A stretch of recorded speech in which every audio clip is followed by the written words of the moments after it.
Bismillahirrahmanirrahim.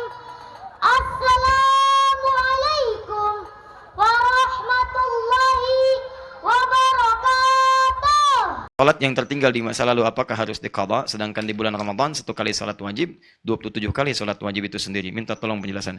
Maksudnya Anda mau qadha di Ramadan. Jadi setiap qadha lumayan 27 kali kemarin. Lumayan tidak, jangan begitu cara memahaminya. Pertama begini. Ini ada dua pendapat. Kalau yang dimaksud qadha ini adalah qadha dalam masa yang singkat. Semacam Anda tertidur. Subuh jam berapa tadi? 4.35 ya, lihat sini nggak apa-apa.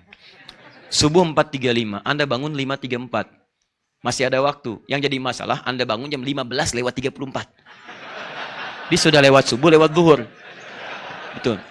Ini ada kejadian. Di Tripoli pernah kejadian, orang 2 hari 2 malam nggak bangun-bangun. Ini kisah nyata, bukan rekayasa. Kisah nyata. Kisah nyata. 2 hari 2 malam, tidak bangun-bangun. Didorong, digulang-guling, tidak. Nggak mungkin dilempar dari atas, meninggal kan? Dia masih hidup. Susah. Apa yang terjadi? Ternyata setelah 2 hari dia bangun. Baik, dalam seperti itu berlaku hadis Nabi SAW. Apa di antara hadisnya? Rufi'al qalam, diangkat pena, belum dihisab pada saat itu. An thalathatin, dari 3 hal. Salah satunya anin naimi hatta yastayqidha, dari orang tidur sampai bangun. Di orang tidur itu, saat bangunnya itulah waktu sholatnya. Bukan nggak pakai waktu sholatnya. Jadi begitu bangun, sholatnya di situ. Ya, dan ini pernah dialami di masa Nabi SAW. Jadi masa Nabi itu pernah kejadian. Kenapa hadis ini lahir salah satunya? Di masa Nabi pernah kemudian perjalanan yang luar biasa. Lelahnya, capek luar biasa. Malam-malam, menjelang kepada akhir malam. Setelah kemudian sholat malam sebagainya, Nabi katakan pada Bilal, Bilal kamu jaga ya. Kita istirahat. Kata Bilal, tenang ya Rasulullah. Saya pun ikut tidur, nanti saya bangunkan insya Allah. Dia bangunkan. Saya bangunkan katanya. Yakin. Udah tidur semua. Begitu bangun, Bilal ikut tidur semuanya.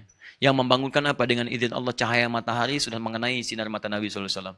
Bangun dengan cahaya matahari, bukan dengan bangun suara Bilal. Nabi bangun, Bilal masih tidur. Kata Nabi, wailak ya Bilal, celaka kamu Bilal. Katanya kamu bangun, kok kamu ketiduran? Kalau kamu nggak mampu, jangan katakan insya Allah saya bangunkan. Jangan katakan saya bangunkan. Jangan katakan. Maka dari situ kemudian kata Nabi, berwudu semuanya. Setelah wudu, adzan kamu Bilal. Setelah itu, tunaikan sholat sunnah. Setelah itu, ayo sholat. Jadi semuanya sholat pada saat bangunnya. Pertanyaannya, Ustaz, kok bisa Nabi kesiangan? Awas, hati-hati. Jangan ikut-ikutan orientalis. Betul. Karena ada yang pernah ikut orientalis. Ya, hadis itu baru dikumpulkan 200 tahun setelah wafatnya Nabi SAW. Itu ikut-ikutan. Dan ngaku ustad lagi. Ya. Itu bahaya. Kalau itu orang gila, bolehlah bawa aja silahkan. Kita ridho. Gak ada masalah kalau itu. Ya. Tapi yang asli jangan. Tolong jangan dipotong video saya. Ya, repot lagi. Nah, kembalikan sini. Kenapa Nabi kemudian seakan bangun kesiangan? Ternyata bukan.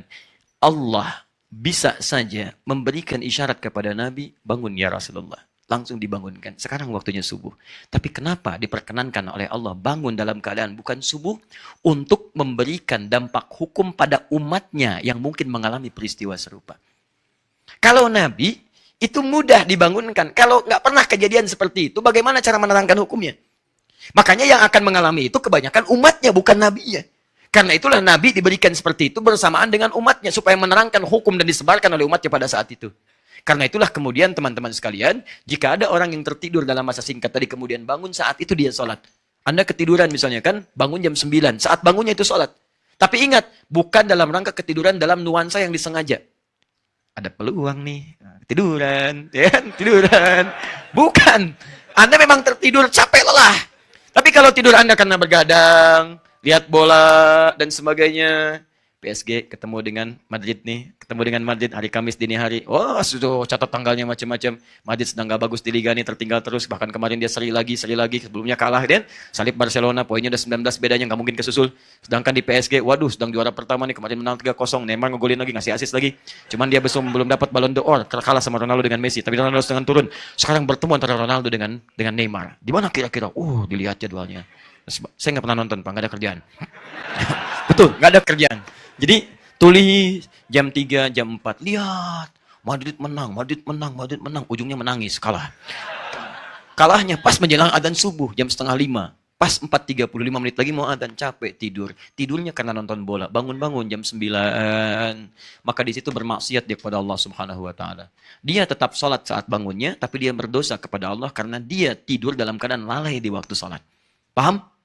Nah, jadi kalau sifatnya seperti itu, kodok dilakukan. Tapi kalau sifatnya dalam jangka waktu yang lama, atau karena perbuatan tertentu, misal ada mati suri, koma dia, belum titik, ya. Jadi dia masih hidup, nggak betul, masih hidup, tapi tidak ada aktivitas dan diam seluruhnya. Lama, setelah misalnya 10 tahun bangun. Misal, misal saja kan, atau janganlah 10 tahun, 1 tahun lah ya. Bangun misalnya, baik sehari kan 5 kali, kan? 365 hari kali 5 kali. Ya, berapa tuh? Berapa rakaat dia harus tunaikan? Kali 17. Cukup banyak dia lakukan. Maka yang seperti ini terjadi dua pendapat. Kata Imam Asy-Syafi'i, qadha salat berlaku pada dirinya, tapi diberikan keringanan dalam qadha'nya. Ambil sebagian waktu yang lenggang bagi dia. Mungkin setelah salat zuhur, dia salat lagi dengan meniatkan untuk qadha salat yang telah berlalu. Mengambil keumuman hadis tadi. Seperti orang tidur yang tidak salat. Dan tidurnya dalam keadaan tidak menunaikan salat, maka dipahami oleh Imam Asy-Syafi'i untuk kehati-hatian, tunjukkan kesungguhan kita untuk mendekat kepada Allah. Setelah sholat maghrib, misalnya tunaikan lagi. Tapi di waktu-waktu yang kira-kira tidak ada sholat sunnah setelahnya, maka alangkah baiknya tidak dikerjakan. Bisa setelah subuh, gitu kan? Nah, kalau bisa itu jangan. Jangan, karena dikhawatirkan menyebabkan kesalahpahaman di antara banyak orang. Kenapa? Oh iya, kok sholat lagi ya? Iya. Wah, ini alirannya bahaya ini. Oh, aliran bahaya. Nah, akhirnya di situ terjadilah perselisihan yang tidak diinginkan, ya. Itu pendapat Al-Imam Asy-Syafi'i. Ulama yang lain berpendapat tidak berlaku hukum qadha yang seperti ini. Cukup dia bertobat pada Allah Subhanahu wa taala, kemudian dia berusaha meninggalkan segala maksiat dan diisi dengan memperbanyak amal soleh setelahnya. Dia rajin zikir, tingkatkan amalan-amalan sunnahnya, sholat sunnahnya ditambah lagi, dan seterusnya. Kalau ini dilakukan, maka cukup kemudian menutupi kekurangan-kekurangan di masa lalu yang pernah ia kerjakan. Dua-duanya pendapat yang baik, tinggal bagaimana Anda memilihnya. Yang salah, yang sama sekali meninggalkan sholat dan tidak mau mengerjakannya. Itu poin.